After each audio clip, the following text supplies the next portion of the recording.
শিক্ষার্থীদের মেধা বিকাশে ঠাকুরগাঁওয়ের পীরগঞ্জে আল হাসনা স্কুলে ইংরেজি, গণিত ও বিজ্ঞান বিষয়ে ইন্টার ক্লাস অলিম্পিয়াড, বর্ণখেলা ও সেরা পাঠক প্রতিযোগিতায় বিজয়ী 503 জন শিক্ষার্থীর মাঝে পুরস্কার বিতরণ করা হয়েছে।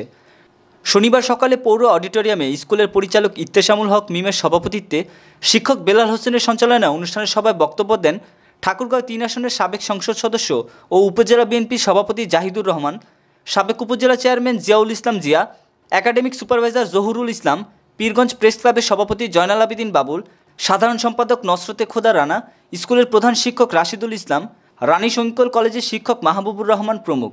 এই সময় স্কুলের অন্যান্য পরিচালক, শিক্ষক, শিক্ষার্থী ও অভিভাবকরা উপস্থিত ছিলেন।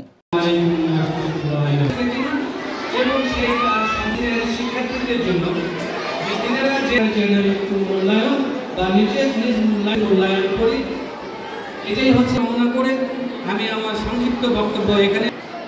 আমরা কি অবস্থায় আছি? অধ্যাপক কাজের কারণে দীর্ঘদিন আপনাদের সাথে দেখা হয়নি। দ্বিতীয় পুরস্কার পাবে